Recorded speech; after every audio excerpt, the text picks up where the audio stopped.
Well, I absolutely hate to do this to Cincinnati. The game is still going. There's like a minute left, but dude, Utah delivered a statement tonight. Utah delivers an absolute statement in drilling Cincinnati. And man, I think we've got three playoff caliber Big 12 football teams right now, ladies and gentlemen.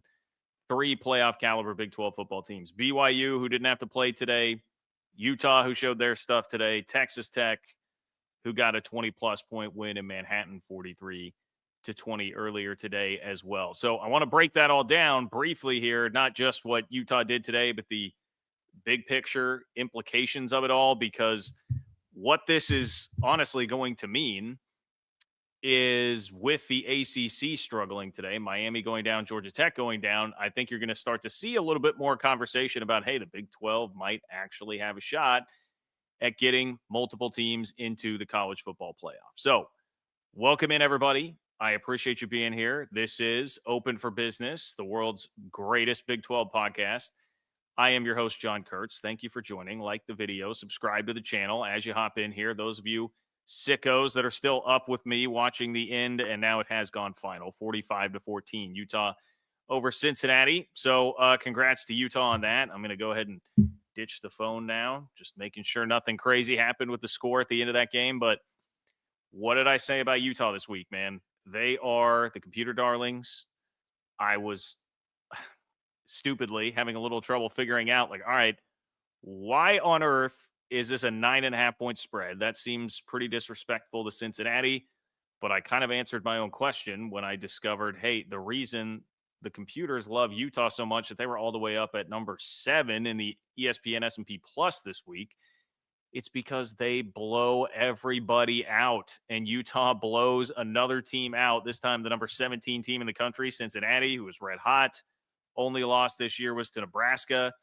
And wouldn't you know it, by halftime, Brendan Sorsby, who had been one of the best, like, uncovered gems in college football this year, he had only turned it over once the entire season. It was the first game of the year against Nebraska when he threw that pick on the last drive. He had turned it over twice in the first half. Brendan Sorsby with a couple of turnovers. He has an interception. He got a ball knocked away that definitely cost Cincinnati points. And if you're a Cincy fan, I mean, I think that's really the ultimate frustration from this game, is just like, you had chances in the first half to be right there. Instead of it being 24-7 at half, you had a couple of opportunities. One wound up in a missed field goal that was the total Dave Pasch announcer jinx.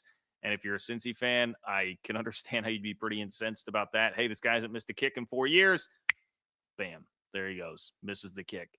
And then there was the Brendan Sorsby fumble, which, like, it's hard to get too mad at Brendan Sorsby for everything that he's been this year and everything that he has meant to that Cincinnati team. But that was a costly turnover. And if you're at least, like, in this game, then when you hit the 88-yard bomb, which was a very pretty play, great ball from Brendan Sorsby there. When you hit that, then maybe it's a tie game instead of you're just within 10, or it's a 3 or 4 point game instead of you're just within 10. But I mean, the bottom line is kind of like what I said about the K-State Texas Tech game.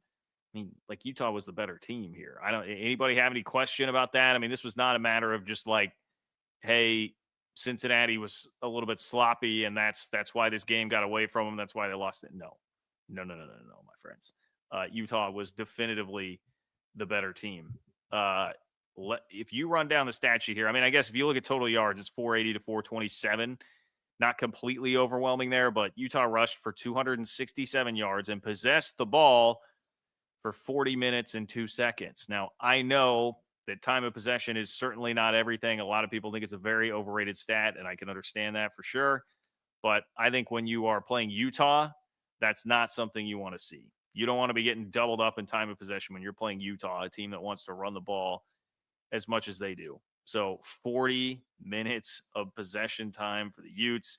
Cincinnati turned it over 3 times in the game. I know one of those was like the game was already decided by that point, but these are all things that you would not have wanted to happen if you're a Cincy fan, if you're trying to put together a recipe to win the game. And probably, I mean, I've neglected the most eye-catching stat from this game. It's Brendan Sorsby top 10 on some Heisman lists this week. Definitely a guy who was deserving of his NCAA 25 ratings bump and just all the publicity that was coming his way this week and with College Game Day in the house. He completed 33% of his passes, guys. Brendan Sorsby was throwing incompletions 2 out of 3 times he dropped back to throw. He was 11 of 33 for 221 yards in this game. That is a testament to Morgan Scalley's defense. Like, Brendan Sorsby never looked comfortable. He did rush for a touchdown, but he only had 28 yards rushing. Like, they bottled up Sorsby and had him very, very frustrated throughout most of the night. Miscommunication at times with his receivers. He threw that one ball toward the end zone where his receiver makes a totally different cut. A lot of balls where he's throwing like into double coverage or there's just not very much space there. I mean, Utah just did a tremendous job. It's really hard to beat them at home, which brings you back to just how impressive it was still what Texas Tech did back at the end of September when they went into Salt Lake and dominated the fourth quarter the way that they did after the game was a dogfight for the first 3. I know Devin Dampier wasn't fully healthy in that game too, so maybe we could talk about that, but I think a lot of it just is, I still stand by. I think Texas Tech, when Baron Morton is healthy and they're getting competent quarterback play, I think Texas Tech is definitively the best team in the league. But we'll get a real answer on that coming up next Saturday with College Game Day in the house, by the way, that has now been officially announced. College Game Day will be in Lubbock next week for Texas Tech and BYU. That's going to be a great showcase for the Big 12. And we'll find out the answer.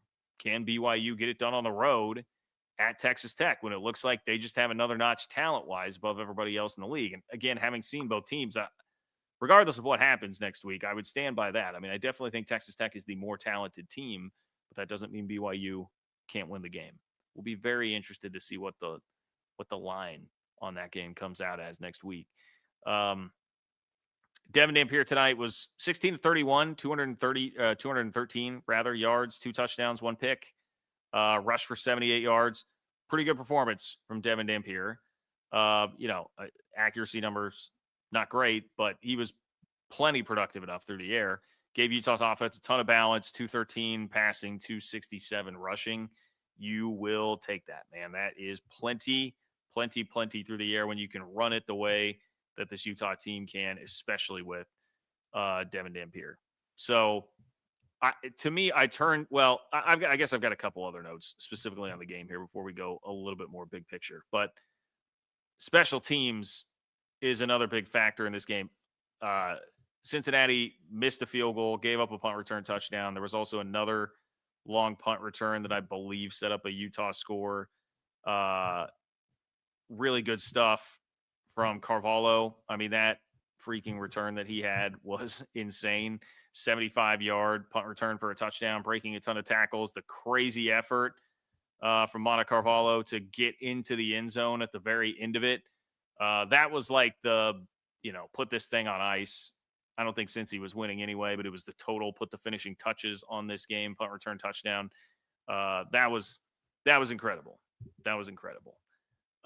So Utah dominates when they win. I mentioned this earlier, but I did want to drop in this note. Here, Utah's wins this year, okay? UCLA, they beat them by 33. Cal Poly beat them by 54. Wyoming, 24. West Virginia, 34. Arizona State, 32. Colorado State, 46. And then tonight against Cincinnati, they win by 31.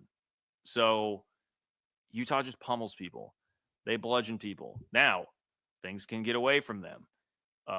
They're not always going to win. They have been bested by who I think are the two best teams in the league in BYU and Texas Tech. But Utah still seems to be a cut above, like a second tier by themselves right now. I mean, Cincinnati would have been the other team right there.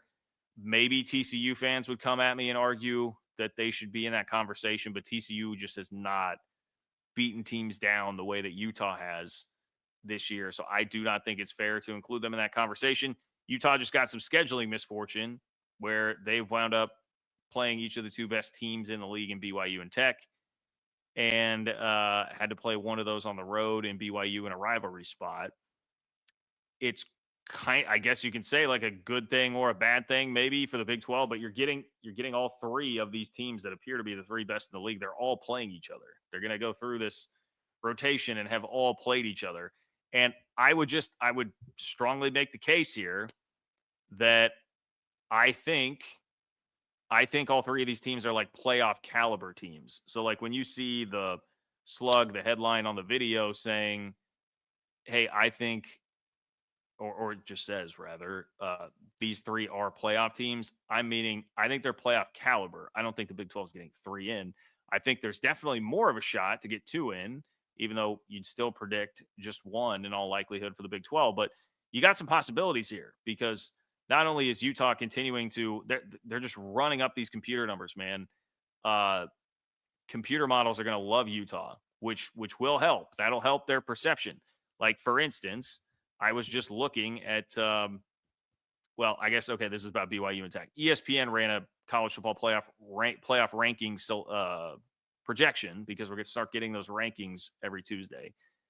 Had BYU at number 7, Texas Tech at number 9. So there wasn't Utah there. But, I mean, I told you last week, Josh Pate's Power Poll, SP Plus, CBS Sports Power Poll, Utah was the highest ranked Big 12 team in all of those. They should at least be in the conversation. I know they're like 24 in the AP poll, which we can't do anything about that. Hopefully the College Football Playoff Selection Committee is going to be smarter than that. And it's a long road to hoe for Utah to climb its way back up there. But there will be a lot of teams that lose. And Utah, rest of the year, they're going to Baylor. They play K-State. They're at Kansas. All games that they will be significant favorites in, and they should win. So if Utah can continue to win games, they'll move up. And if the playoff committee can start them more in like the 17, 18, 19 range, maybe there's a path there for them to be an at-large by the time we get to the end of the regular season and conference championship Saturday. I would just make the case that, again, because their wins have been so dominant, they should at least be in that convo right now. And then I think it's very obvious that Texas Tech and BYU right now belong in that combo. And you get a little bit more of a possibility opened up for something to work out between those two who obviously are going to play next week and then may play in a rematch in the Big 12 championship game when you have the ACC doing what it did today, man. I mean, the ACC kind of fell on its face. Miami, I swear there is no force stronger in college football than Mario Cristobal finding ways to lose stupid games. He has now lost twice to Louisville and SMU this season in spots where Miami, I mean, they have no business losing with the talent that they have on that roster. But just like clockwork, man, it's going to happen. And I guess, Miami's not totally out of it. We saw them do the exact same thing last year, and they were still right there at the end of the year in the playoff discussion. Hoarding off BYU, by the way, who had the objectively better resume. You guys know how much I love pointing that out. But for now, that's definitely a big blow for Miami, a big blow for the ACC. And so is Georgia Tech picking up a loss. Because now if Georgia Tech loses in the ACC championship game or loses somewhere else along the way, now Georgia Tech may have played itself out. And the ACC, people talk about the Big 12 and like, hey, it's all these brands that don't really matter. Are we looking at what the ACC is right now? Like what the ACC standings are? Virginia is number 1 in the ACC at 5-0. Virginia. All right. That is not a brand. That is not a brand. Georgia Tech, 5-1. I mean, they were a team that people expected to be pretty good this year, but that's not a poppin' brand. Pitt is 5-1. How the hell is Pitt 5-1? West Virginia beat Pitt this year. Pitt is 5-1 in the ACC. Enough said, I think, with all that. And congrats again, Mountaineers, on the win today. Louisville, 4-1. Again, team program that's been pretty good. Jeff Brom, definitely a respected coach, but that's not a big time, big name program. SMU, 4-1 in the playoff last year, but that's a team that was in the G5 ranks just a couple of years ago. And then Duke, 4-1. Like, those are your contenders in the ACC. Does that scream like, hey, the ACC is just going to barrel its way into multiple playoff bids? No, it absolutely does not. It does not scream that in any way, shape, or form. So that could free up some space. Obviously, another thing that would help would be Notre Dame finding some way to lose between now and the end of the year. Because if they win out, I mean, Notre Dame's going to be in. I'm sure with those 2 losses, especially considering who they were to, though, one of them was to Miami. Maybe Miami can keep sliding. That would make some level of difference. But it's Miami and Texas A&M that are Notre Dame's 2 losses. They're going to finish the year with, well, Navy, who Navy was losing to North Texas. I'm guessing they lost that game. We got Navy and at Pitt. So, I mean, hey, the next 2 weeks, then it's Syracuse and Stanford. So you probably got to get it taken care of one of the next 2 weeks. Can Pitt pull it off? Or Navy, perhaps. But I think your best bet there is going to be that road trip at Pitt. That would help. That would help a lot if that were to happen. But just something to keep your eye on, okay? Every week things change dramatically. It can really, really turn on a dime very quickly. But I'm telling you that right now, that was a good thing to see that happen in the ACC, and not even just from the, kind of big brother, little brother sort of battle that the Big 12 and ACC seem to have, in particular between the fan bases on Twitter and whatnot, but just from a pure logistical standpoint of who's going to be gobbling up those potential at-large playoff spots. It's a good thing. Please like the video. We got a lot of people in here right now. Please like the video. Please do subscribe to the channel. Appreciate everybody who is here. Appreciate everybody who does all that for me. If you're listening on an audio platform, make sure that you rate and review. All that stuff really helps the channel. And subscribe to the Open for Business Big 12 newsletter. I've got a newsletter that comes to your inbox twice a week. Go to ofbnews.com. That's ofbnews.com to get signed up. There's also a link in the description of this video. It's totally free. 5,400 plus Big 12 fans subscribe, and it really helps me out when you do that. If you want to guarantee your question or comment makes it on tonight, you can click the $ below the chat box to submit a super chat. It's a great way to support the channel. You can also hit me up on Venmo at John-Kurtz-4 if you're not watching live.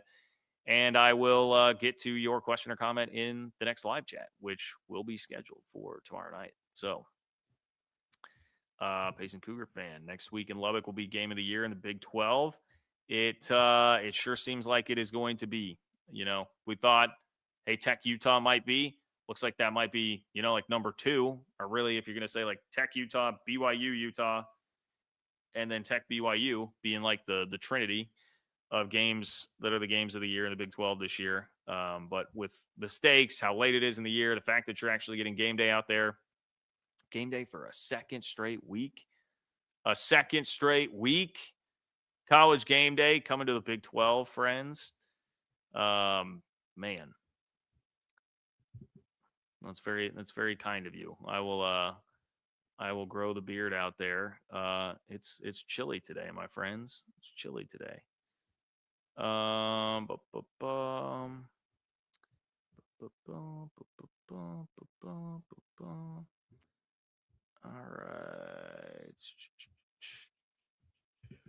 right. Thank you. Very nice of you. Okay. Look, it's a pretty quick wrap up here. It's late.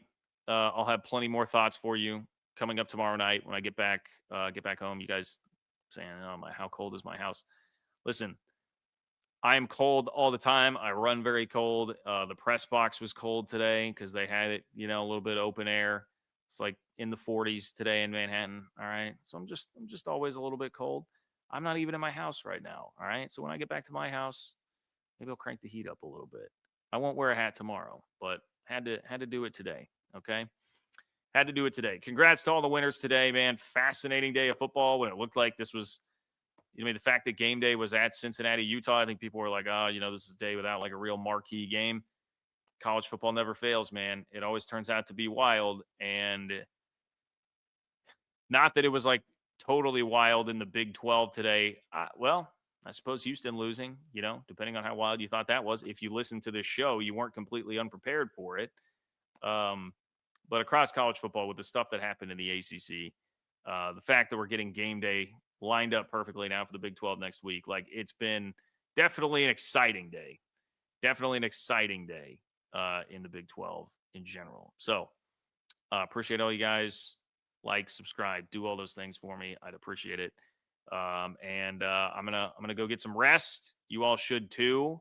We'll rest up.